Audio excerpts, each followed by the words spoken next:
Namaste, good afternoon, hello everyone.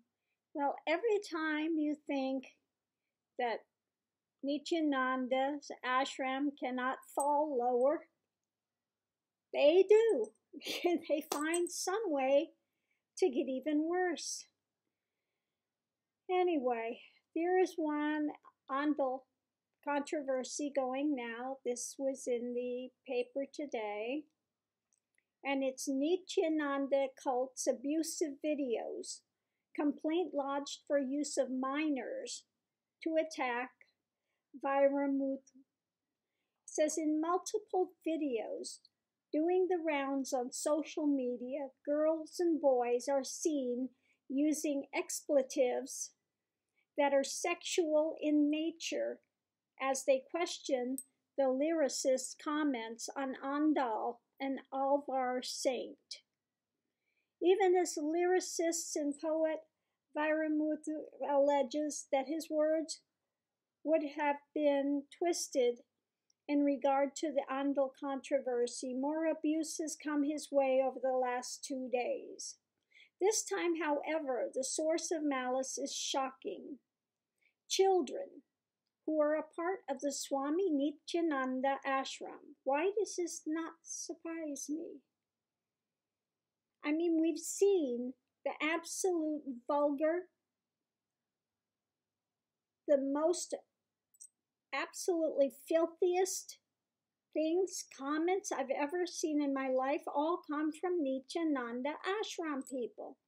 And now, this is what they're teaching to the children. Okay? In multiple videos, doing the rounds on social media, girls and boys are seen using expletives, many sexual in nature, as they question the lyricist's comments on Andal and Alvar Saint. This has generated anger amongst the general population and public, which has found the use of children in such a manner objectionable. Following this, prominent activist Piyush Manush has written a complaint to the Karnataka police demanding that action be taken under the Protection of Children from Sexual Offences Act, POCSO. Nityananda's main ashram is situated at Bidadi in Ramanagara district of Karnataka. In a 19-minute video, a teenage girl dressed in saffron says, "I got up and finished puja, so I decided to specially add something on Vairamuthu, and a crowd here is waiting to abuse you." The crowd she refers to is in fact younger girls who are looking into the camera eagerly. And when the teenager pans the phone to show these minors, they begin shouting expletives at the phone. The teenager then comes back on frame to say he has 10,000 mistresses. There are people who don't even have one. I'm asking you, you are making 16-year-old girls talk like this? The minor that she refers to then says, "We should hit their women in the middle of the road to teach them a lesson." In another video posted in the second week of January, she introduces herself as a princess of Nityananda ashram and says she's 16 years old. A video compilation of abuses from his followers shows 2 young boys using explicit language which is sexual in nature. Someone facing them seems to be further prompting them in the tirade. The young boys say, "What if we talk this way about your mother?" before going on to use objectionable language. Okay? Other videos show older disciples taking turns to abuse the lyricist. In his complaint to the Director General of Police in Karnataka, Piyush says, "I am writing this with deep distress. After watching a few videos being circulated in the social media widely featuring children and others housed and schooled in Swami Nityananda Ashram in Bidadi, Karnataka.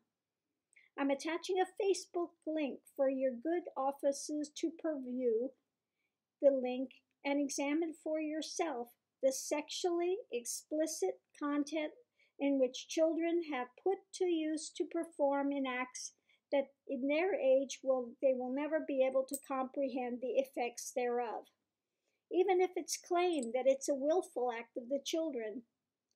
The institution needs to be taken to task as custodians of the young minds.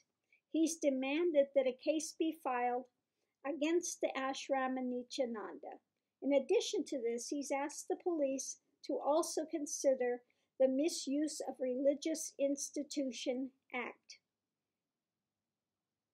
In the publicly circulated material, they have attacked individuals and their families, misused their permissions of conducting educational activity, violated laws pertaining to disturbing the peace and tranquility among communities, as they have been asking and inducing people to act against Muslims and Christians, etc.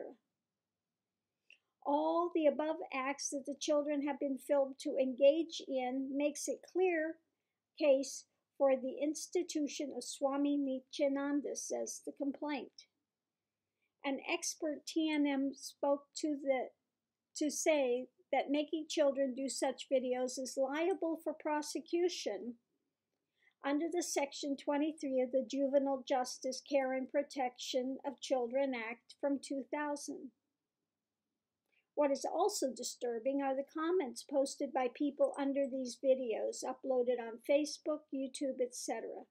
Many have posted sexually loaded comments targeting these minors. In another video, the 16-year-old Nityananda disciple points out that the reactions to her video can be considered as child abuse.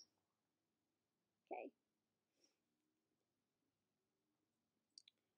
So again, Nityananda and that, they go after people, foul, disgusting, anything that comes back in their direction, they're being abused. Okay. Now, I agree they shouldn't be saying these things against a child, but then again, she knows what she's doing. She's being told she's a little princess and she can get away with anything. Okay? Again, what Nityananda is teaching these people are to be nothing more than big egoists. It's not Hinduism. Hinduism doesn't teach you to have an ego bigger than your head and you can't even get through the door. Okay? That's not what Hinduism is about. Okay?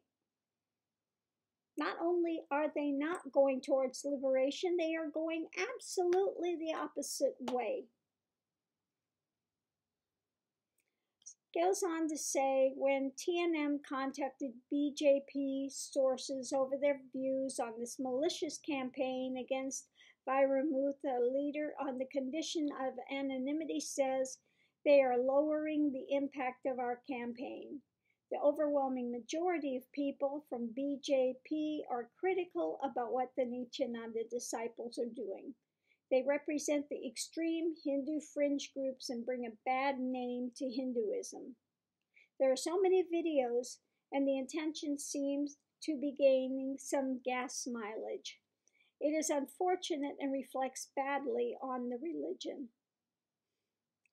Another BJP leader says, we don't want anything to do with them and have always kept our distance. The leaders, however, agree that Nityananda could be trying to gain some capital by trying to side with BJP and other Hindu groups against Vairumuth. Prominent writers, actors, and several others have, however, openly condemned the activities of the ashram. Again, they come and want to say, how dare you come against our gurus? How dare you? Well, you know what? When you speak out against people like Nityananda, you're trying to clean it up. Okay? He is a blight. He claims to be realized. Not only that realized, he claims to be an avatar. Okay? Absolutely unbelievably atrocious from what we have seen. And I think most of the followers here know what I'm talking about. They've seen the ugliness of the Nityananda people, how filthy, filthy, filthy their language is. And you can see what they've been sending me. Again, sexually explicit things to porn sites, sex toys, flirting pages, every disgusting, degrading thing you can think of, they are sending in my inbox. Okay? And this is what they are teaching the children there to be. Okay? Reprobate, nasty, okay? Without morals, no integrity. And this is absolutely abuse. Okay, it's also been reported by somebody that's been there in the ashrams and stuff that the children have lice in their hair. They're being kept up till all hours of the day and night. They're not getting enough sleep. They're falling asleep sitting there in the middle of the daytime. Okay? There are so many things going on there that are so sick and wrong. You want to clean up the name of Hinduism? Shut that ashram down. Let the trial go forward. Okay? Let the trial go forward in a speedy way. And then look at the evidence honestly, and I guarantee he will go to jail for the things that he has done. So I'm going to leave this here. Namaste. Have a great day, everyone.